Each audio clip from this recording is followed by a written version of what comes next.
Ya, yang lainnya ya. Konsentrasi, kita mulai. Don. Don. Oke.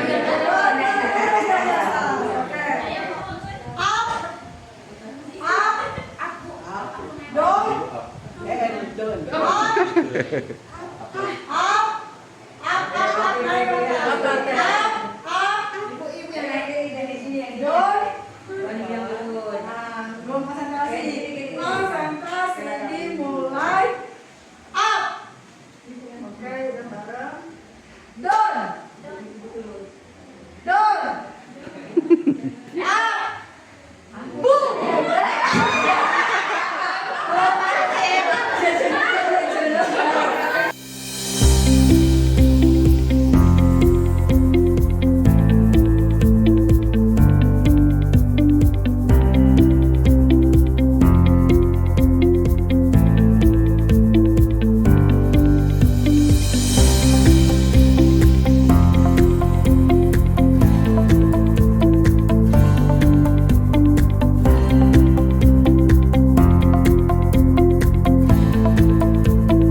Mengetahui kesiapan anak dalam belajar, emosinya seperti apa. Kalau sudah tahu dan sudah memahami suasana belajar, maka suasana belajar yang kondusif dan nyaman dapat berjalan dengan baik. Karena kan tiap hari itu anak beda-beda Pak, emosinya dari anak beda-beda. Makanya dari awal biasanya untuk melihat suasana kelas kita ada SBT ya Pak ya, salah satunya untuk lihat suasana. Jadi dia sering mengganggu teman-temannya, misalnya membandingkan HP atau misalkan mengambil barang kemudian sepatunya misalkan lagi di sini diumpetin, itu dia bilang bahwa dia tidak merasa bersalah, tidak melakukannya gitu. Berbohongnya kedua, kemudian juga anak ini memang apa ya, saya sudah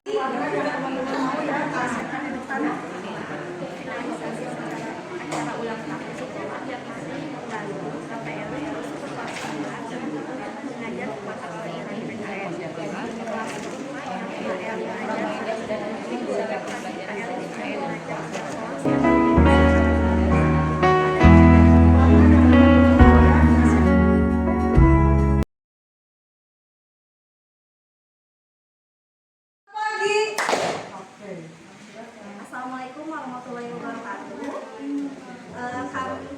Kami dari kelompok 1 akan memaparkan untuk analisis kasusnya. Untuk yang kelompok 1 itu terdiri dari Bapak Budi, Ibu Ilmi, Ibu Indira, dan saya sendiri Ibu Ane.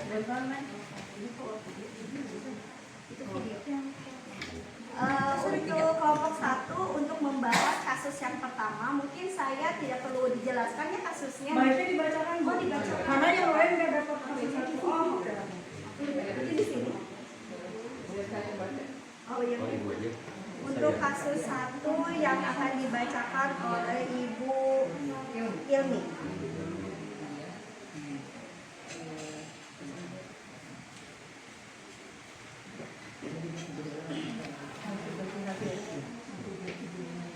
Tahan dulu Bu.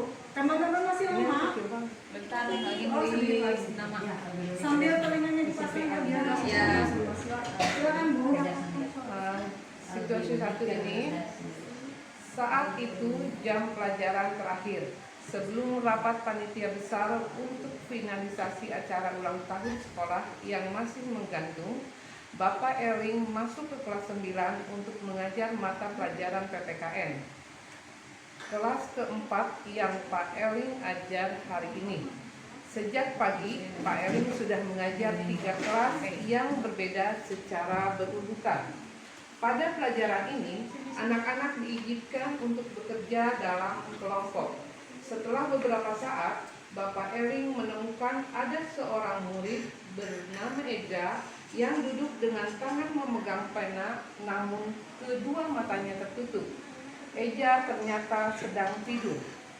Bapak Eling spontan mengeluarkan kata-kata dengan nada keras dan tinggi. Jadi, dari tadi teman-temanmu bekerja, kamu malah enak-enak tidur? Seisi ruang kelas terkejut. Eja terbangun dan tampak kaget bercampur malu melihat reaksi Bapak Eling. Itulah kasus pertama.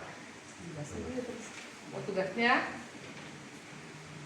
Tugas kasus ini adalah analisis situasi 1 yang dihadapi Pak Eling.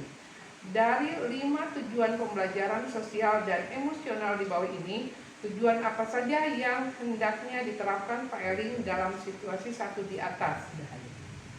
Nah, dari tugas ini kami dari kelompok 1 menjawab. Silakan Ibu Anu. Oke, untuk kasus ini analisis kasus 1 yang dihadapi Pak Eling, tujuan PSE yang akan hendak diterapkan oleh Pak Eling di dalam kelas. Yang pertama itu adalah kesadaran diri, di mana seharusnya Pak Eling itu harus mengetahui dulu emosi seluruh peserta didik, begitupun mungkin emosi dari Pak Eling sendiri, agar setelah kita mengetahui emosinya, apakah anak itu dalam keadaan senang, apakah sedang ngantuk, atau memang ada perasaan lagi sedang sedih. Jadi kan seharusnya nanti ada ice breaking dulu mungkin ya, kalau misalnya ngantuk ada solusinya untuk biar kita lebih kondusif dan anak bisa memulai dengan pembelajaran dengan baik gitu. Jadi awal udah siap kalau misalnya kita sudah tahu mengenal emosi seluruh peserta didik.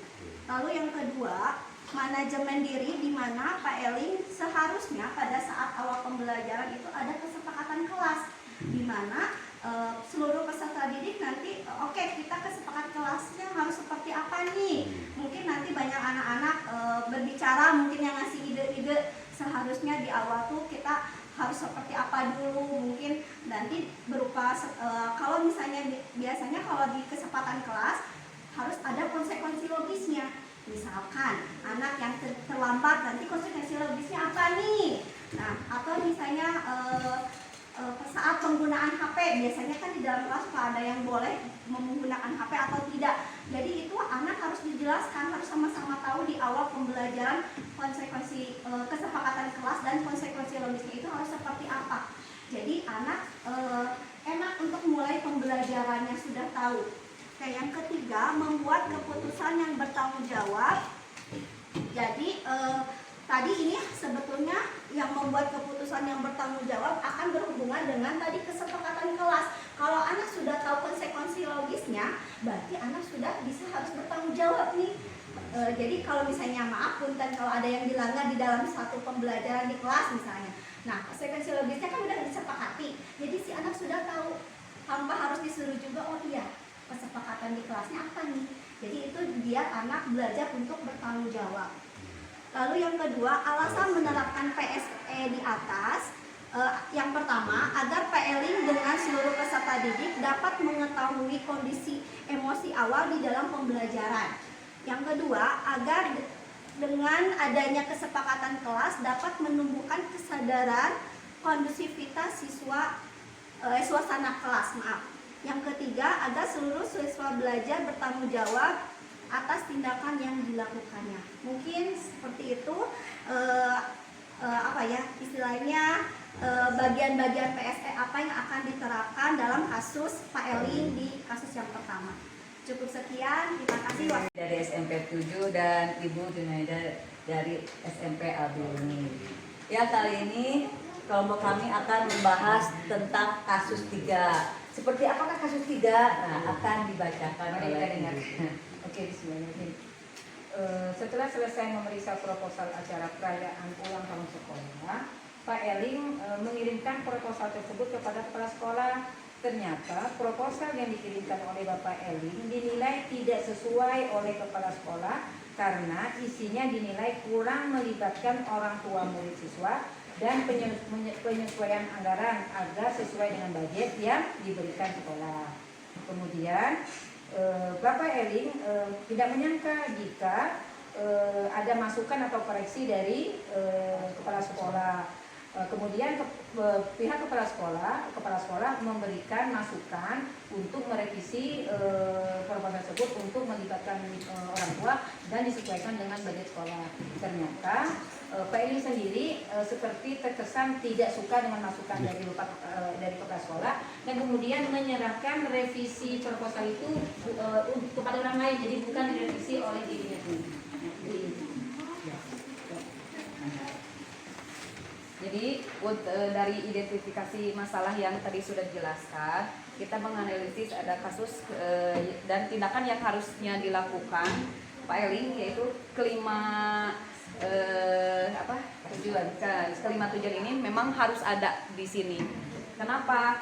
Di sini Pak Eling harus memahami, menghayati dan mengelola emosi, kesadaran diri, tentu saja harus memiliki rasa itu. Yang kedua, menetapkan dan mencapai tujuan positif atau manajemen diri, tentu saja gitu ya, pasti ada. Dan yang tiga, merasakan dan menunjukkan empati kepada orang lain, kesadaran sosial, membangun dan mempertahankan hubungan yang positif, keterampilan berrelasi, membuat keputusan yang bertanggung jawab. Jadi di kasus ini analisisnya kita kelimanya itu ada. Kenapa? Karena dalam terlaksananya atau suksesnya sebuah kegiatan itu pastinya memerlukan kolaborasi dan kerjasama tim. Jadi untuk itu diperlukan kekompakan ya. Terus dalam memahami kesadarannya diri juga sebaiknya Pak Eling mengakui kemampuan atau kekuatan orang lain dan juga dapat mempertimbangkan pandangan atau pemikiran orang lain serta menunjukkan kepedulian atas perasaan orang lain yang tadi mungkin tidak bisa menerima masukan dari kepala sekolah, nah itu, dan tidak juga melibatkan kepada orang tua. Tentu saja apapun itu kegiatan di dalam sekolah kita harus melibatkan semuanya, berikut dari orang tua, guru, siswa, bahkan semua sivitas yang ada di sekolah gitu. Dan dalam keterampilan berrelasi pun harusnya mampu mengembangkan hubungan positif, yaitu berkomunikasi dengan efektif. Tentu saja kita harus selalu berkomunikasi, nggak mungkin apapun itu tidak bisa dikomunikasikan dengan baik, jadi tidak akan mungkin gitu ya.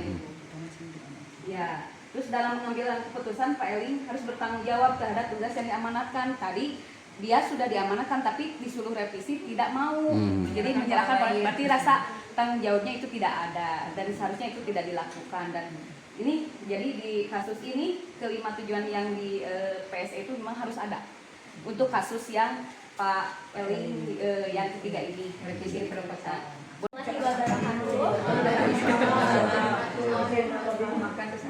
Supaya lebih semangat karena di sini ada 2 guru bahasa Indonesia, sebelum memulai presentasi ya izinkan kami berpantun, tolong dicakepin ya Bapak Ibu. Oh iya. Jalan-jalan ke Mangga 2. Cakep. Jangan lupa membeli ketupat. Cakep. Selamat siang Bapak Ibu semua. Semoga masih semangat menyimak kelompok 4. Hai, luar biasa. Mantap. Mohon izin Bapak Ibu untuk membacakan terlebih dahulu situasi dari kelompok 4 ini seperti apa. Kepala sekolah melihat potensi Pak Eling sehingga memberi tanggung jawab ekstra pada Pak Eling. Bapak Eling dipilih untuk menjadi penanggung jawab acara penting sekolah dan menjadi wakil sekolah di forum musyawarah guru mata pelajaran atau MGMP. Sebaliknya, setelah bekerja selama beberapa tahun di sekolah yang sama, Bapak Eling merasa mulai kewalahan dengan berbagai tanggung jawab tambahan yang harus dijalankan. Awalnya, Bapak Eling merasa tugas tambahan tersebut sangat menantang. Meski demikian, sekarang dia tidak merasakannya lagi. Ditambah, dirinya merasa akhir-akhir ini kinerjanya sebagai guru juga semakin menurun. Karena itu, Bapak Eling terpikir untuk menulis surat pengunduran diri. Tugas 4-nya, analisis situasi 4 yang dihadapi Bapak Eling. Akan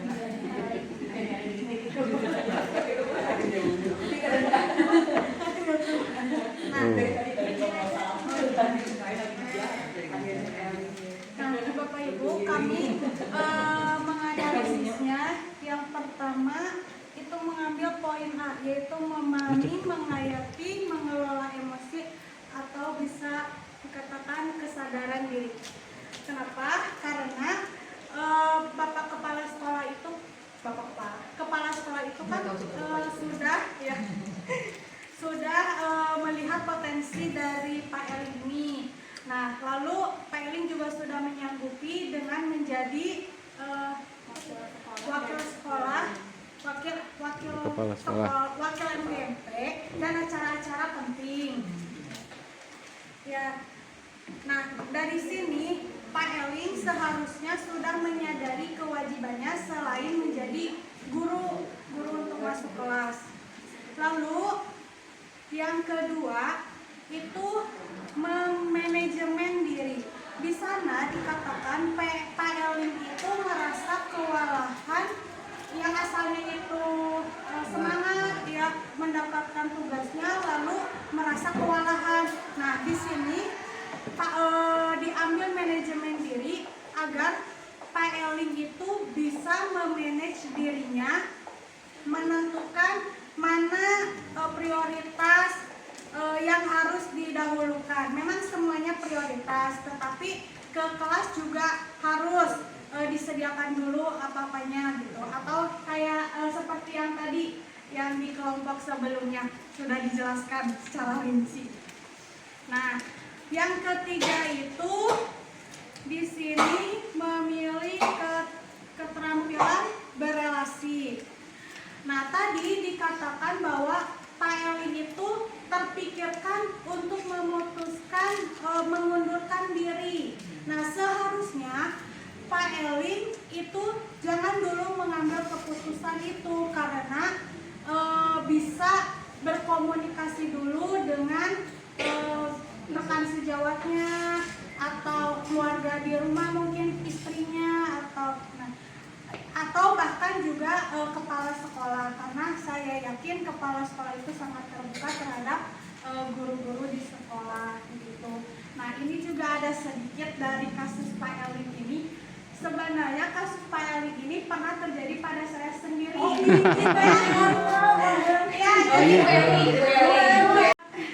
Tugas yang begitu sangat menumpuk, lalu semangat yang tinggi menjadikan saya itu langsung ngedrop total.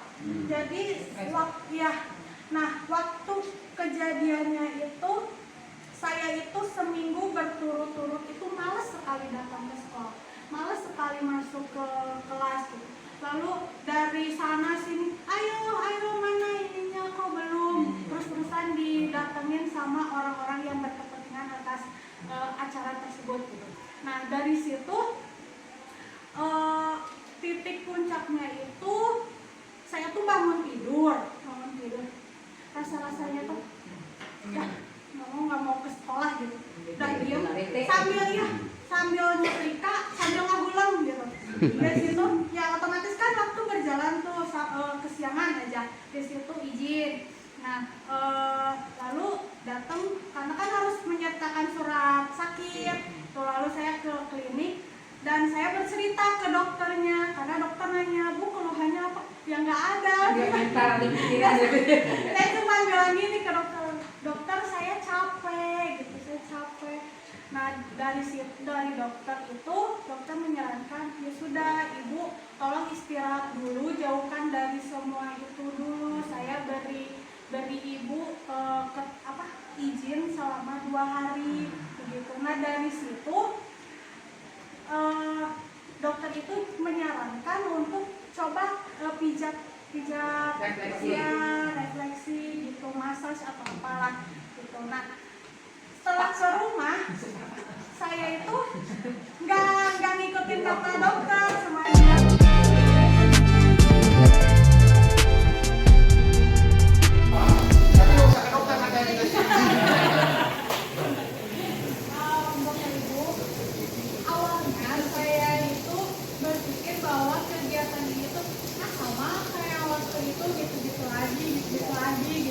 Apalagi mengenai pencegahan perundungan. Ternyata setelah dijalani beda ya. Lanjutkan terus. Iya. Nah, lalu ternyata dari studi kasus yang tadi diberikan ternyata relate juga dengan apa yang saya rasakan, sehingga saya sangat dapat mendalami kasus tersebut. Lalu dan kita juga bisa mendapatkan solusi dari permasalahan itu dari KSE ini yang sudah diklasifikasikan, sudah dikelompoknya, sehingga mempermudah kita. Oh, ternyata mun kita pikir, oh solusinya begini, ternyata kalau kita itu berantakan terhadap pekerjaan kita, oh ternyata manajemen diri kita, manajemen waktu kita yang berantakan, seperti itu Bapak Ibu sekalian. Terima kasih. Ya Bu ya, tapi mungkin belum bisa mengaplikasikan bersama, jadi hanya teori, melihat video, dan saya berusaha untuk mempraktekannya pada saat saya UIN. Mungkin itu yang saya, tapi untuk mendalami kasus atau apapun itu memang saya dari di sini bersama ibu bapak semuanya. Jadi refleksi hari ini, alhamdulillah saya mensyukuri bisa bertambah lagi pengetahuan saya, wawasan saya, apalagi mengenai KSE. Memang ini materi pengajian KSE memang memang harus kita pahami gitu, baik dari guru ataupun kita untuk muridnya gitu. Jadi alhamdulillah semuanya refleksi ini. Saya sudah diberi amanah sampai ini akhirnya saya datang, dan ternyata masya Allah mindset saya berubah setelah datang ke sini. Jadi yang tadinya saya malas, alhamdulillah di sini saya banyak belajar dari bapak ibu semua. Akhirnya untuk saya dulu yang mungkin masih newbie, masih pemula gitu ya bapak ibu, saya melihat semangat bapak ibu di sini. Kemudian saya juga banyak belajar, banyak bertukar pikiran bersama bapak ibu di sini. Alhamdulillah saya belajar lebih banyak lagi. Seperti yang kita pahami bahwa belajar itu proses seumur hidup ya bapak ibu. Nah kemudian juga ketika kita biasanya kan mengidentikannya ya udah anak-anak aja yang belajar.